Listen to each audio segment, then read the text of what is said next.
thing. I've been following it, I think, well, lightly following it since 2012 with this global RV because it tied into my websites that I had put up back in 2006 called Nasara Sucks and OmegansAreLiars.com. Go to NasaraSucks.com. And Nasara is going to be the global economic program of the beast. It's the new global financial system that they're going to be implementing on the world. So, well, my Bella's got her nail, her tail knife tied in knots, marking or something.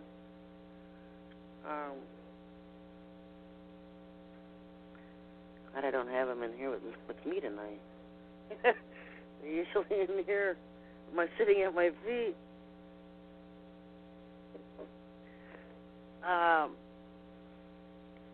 But Nasara is not what it says. Obviously, everything they say and everything something is two different things. And this is part of their program that's going to run on the Peace and Prosperity platform, promising everybody peace and prosperity, bringing in this new global financial system. It's called Nasara, Nesara, and that stands for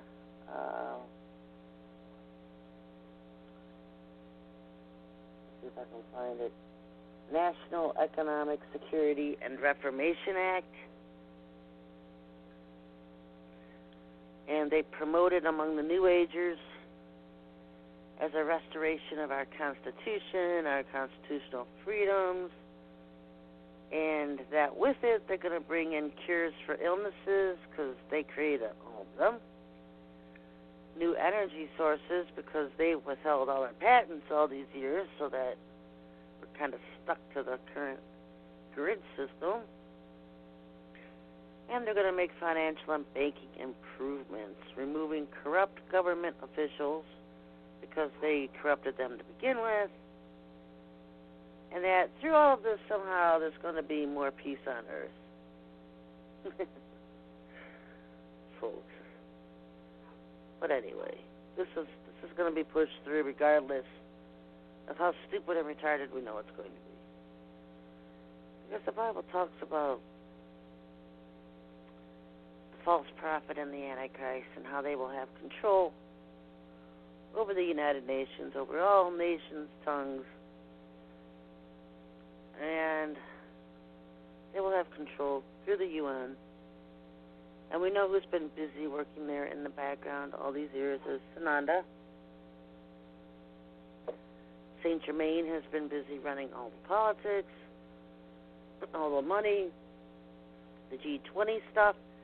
I find it amusing that he's actually coming out a lot more. There's actually a Saint Germain soccer team in Paris now. Paris, London. Because he lets it be known that's where he hangs out, London. And I think if you look at him online, I think he touts himself as a journalist. I thought that was kind of funny. Because this guy doesn't die. He just kind of goes from century on and on and on. He's kind of like the one stuck on Earth, where all the others stay up in their Capricorn starship on Earth. They stay up on Shima. We chase them off Shima. And Saint Germain's always kind of been the one stuck on Earth. I don't know why he gets Earth duty, but he does. And so Sananda is usually generally the one behind the UN. And he's generally the one that has my attention all the time because he's the one that the Father always has me focused on. And the one I like, I just can't even stand him. I just can't stand this guy. He's a prankster. He's a jokester. He's a 2-year-old in a 7-foot body. He is not spewing vicious hatred and violence like Maitreya is.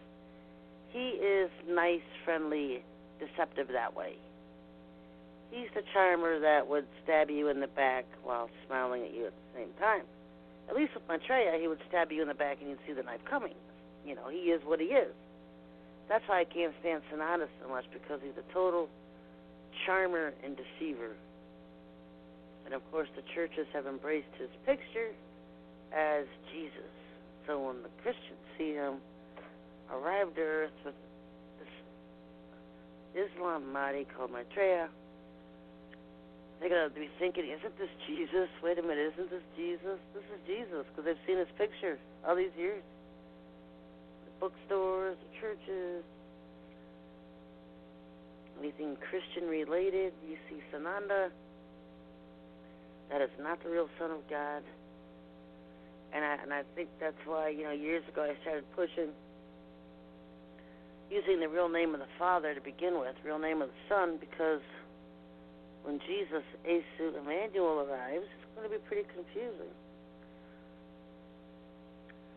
I love Jesus. Now the Satanists are going to be saying, we love Jesus too. Because he's theirs. Jesus, this Asu Emmanuel coming, he's one of theirs. It's not so hard to call the Son of God by his real name, Yahushua ben David. Nothing hard about the name Yahushua. It's a Joshua with a Y, Yeshua. Yeshua. It sounds more Yahushua. I just don't get the big deal with Christians. They're so stubborn and hard-headed. It's like, quick, if y'all were calling me Stephanie, and I said, hey, my name's Sherry, call me Sherry. Y'all kept calling me Stephanie anyway. Don't you think that'd be rude?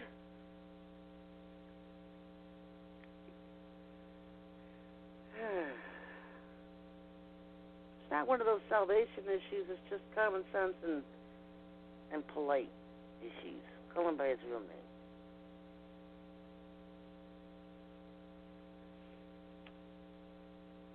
But anyway, usually when they start beating the drums of global economic restructuring, it usually means that the beast or the Ashtar command is trying to arrive. Because their arrival in this whole global implementation is always pretty much synonymous together.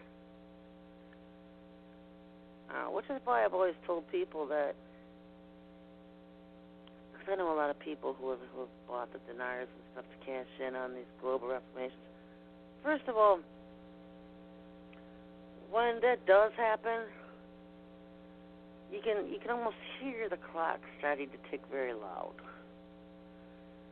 Because probably within 30 days is when you're going to see a total global economic crash. So any money you got from those exchanges is going to be gone in banking crashes.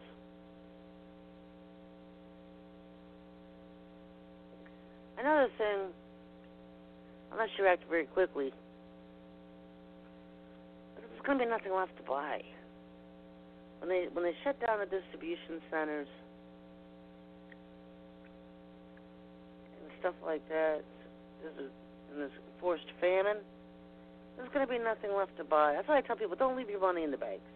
Spend it. Spend it. If you get it, spend it. Buy land, buy homes, buy cars, vehicles, supplies, whatever. Spend it. Donate it. Help other people. Spend it.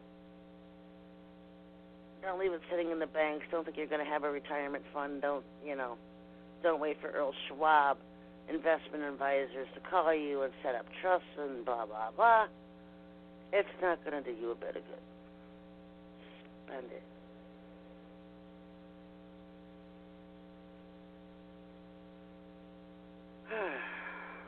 Get Orgo out. You got about 1 to 3 months at that time. Get Orgo out. Make pipes, get them out. Get the pipes out. The reason I love the pipes is because they punch the atmosphere. If you got a pipe that's 4 foot or higher, it can punch the atmosphere. Anything less than 4 foot's gonna stay within this side of heaven. It's gonna stay within the cloud level range and lower. If you got a 4-foot or higher pipe, you can puncture a hole straight through space if we're going after energy. And that's what destroys them. That's what brings down their ships and causes their satellites to melt, turn it, and burn them. It's when the UFOs come into Earth's atmosphere and they burn up. But you are going out, fools. Because when Sananda arrives, I've always had his correlation as the pale horse. Because to me, they're one and the same. When I sit here and I look at the Bible codes and the Bible and read these descriptions of the false prophet and the Antichrist, it always correlates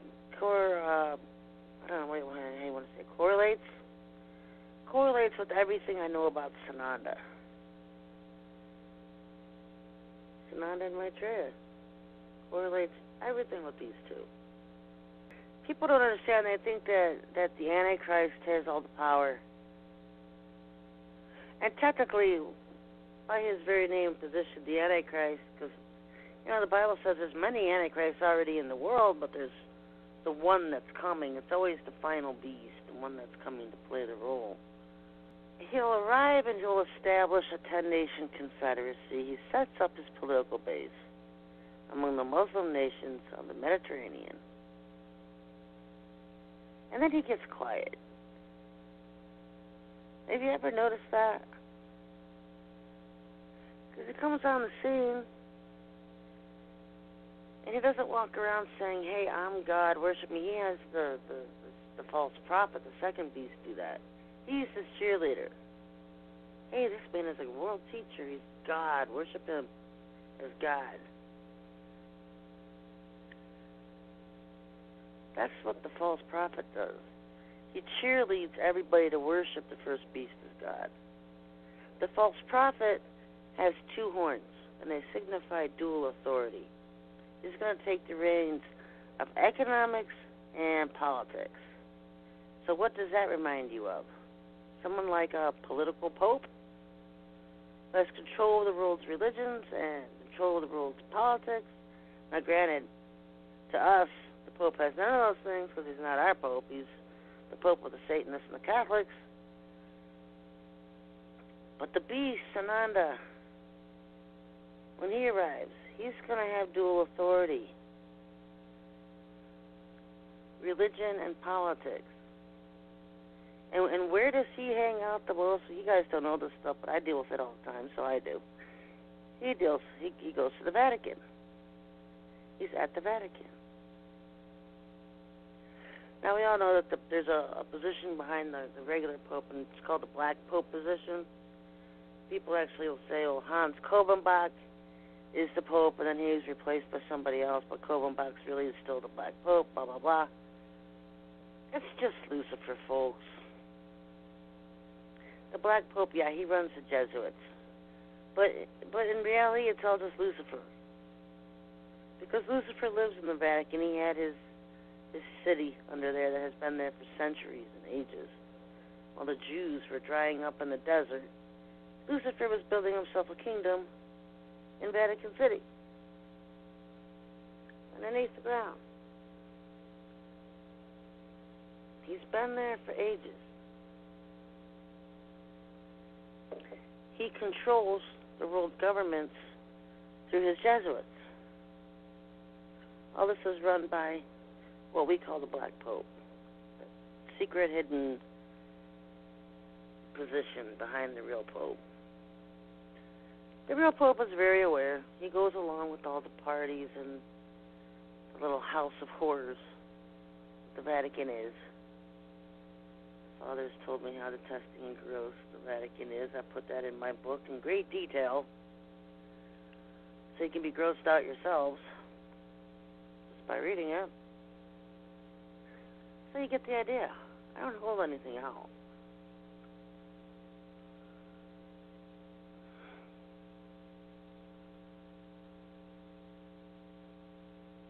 I don't even know where I'm going now. But that's where Sananda spends a lot of his time as well.